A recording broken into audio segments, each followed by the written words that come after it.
शेतकरी बंधूंनो, मी आपला शेतकरी मित्र यश कुमार।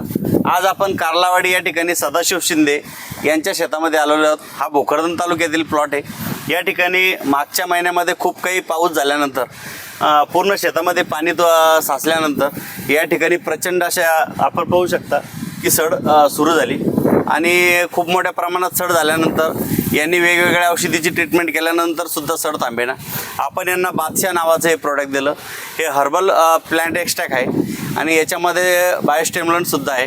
शेतकरी बंधूंनो, आपण नेहमी म्हणतो की रासायनिक आणि केमिकलचा रिझल्ट भेटतो का नाही भेटतो, याच्यामध्ये हर्बल प्लांट एक्स्ट्रॅक्ट असल्यामुळं याच्यामध्ये जे काय संयुग आहे यामुळं जी बुरशीची निर्मिती होते किंवा बुरशीची जी वाढ उतरते तर हे त्याला थांबवण्याचं काम करतं। बुरशीचा RNA आणि DNA सुद्धा जाग्यावरती थांबल्यामुळं त्या ठिकाणी नवीन बुरशीची उत्पत्ती होत नाही।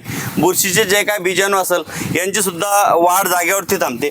आणि आपण या ठिकाणी बघू शकता याच्यामध्ये जे काय इतर बायोस्टिम्युलंट असल्यामुळं तुम्हाला नवीन फुटवेसुद्धा निघले आणि पांढऱ्या मुळ्या ज्या थांबलेल्या होत्या अति ओलावा साचल्यामुळंच नेहमी बुरशीचा प्रादुर्भाव वाढतो। तर या ठिकाणी असे नवीन डोळेसुद्धा निघत आहे आणि पांढऱ्या मुळ्यासुद्धा पूर्वत्वा सुरू झाल्या। जे काय आपण अतिरेक रासायनिक बुरशीनाशकांचा वापर केल्यामुळं पांढऱ्या मुळे अक्षरशः पूर्ण डॅमेज होते आणि झाडाला खत उचलणं शक्य होत नाही। या ठिकाणी तुम्ही पाहू शकता की हा बेड लागायला सुरुवात झाल्यानंतर या ठिकाणी तो जाग्यावरती थांबला आणि झाला 8-10 दिवसापासून तो पुढं चालत नाही। अद्रकीच्या शेतामध्ये सड सुरू झाल्यानंतर आज जरी दिसत नसली तर उद्या तो पूर्ण बेड लागलेला असतो। हा प्रत्यक्ष अनुभव तुम्ही शेतकऱ्याकडून विचारू शकता। सांगा। नमस्कार, माझं नाव सदाशिव हरिभाऊ शिंदे, राहणार कार्लावाडी, तालुका भोकरदन आणि आपला जिल्हा जालना। हा पाऊस 8-10 दिवस अगोदर जो पाऊस झाला आपल्याकडे, तो पाऊस पडल्यानंतर काय झालं, आमच्या शेतामध्ये इकडून पाणी वाहत येतं, सगळं पाणी इथं साचतं या शेतामध्ये।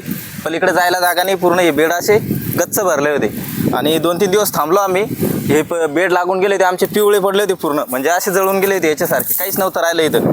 मग असं एका मित्राने सांगितलं तसे हे पण मित्राचे आमचे जा म्हणे बादशाह वापरलं म्हणे। मी गेलो त्यांच्याकडे, बादशाह घेतलं। त्यांनी मला सांगितलं बिलचं पेमेंट देऊ नको म्हणे। मी बिलाचं पेमेंट अजून पण दिलं नाही, सोडून बघ म्हणे। हे सोडल्यानंतर फरक हा जाणवला मला। हा जो बेड पळत होता आमचा इथपर्यंत आला होता आणि इथून जागेवर स्टॉप होऊन गेला होता ना। आता हे यांनी साहेबांनी तर दाखवलं तुम्हाला, हे पूर्ण डॅमेज झालं होतं। आता याला नवीन कोंब दिसायला लागले आमच्या इथे। बादशाहचा एकदम भारी रिझल्ट आला, म्हणजे शेत माझं असं आहे डायरेक्ट मातीच समजा शेतकऱ्याच धरून चाला, दुसरं त्याच्यामध्ये फुल पाणी थांबतं, विशेष नाही काही पाण्याचं। तुम्ही पाहून घ्या थोडंसं प्लॉटमध्ये इकडं तिकडं। ठीक आहे, थँक्यू।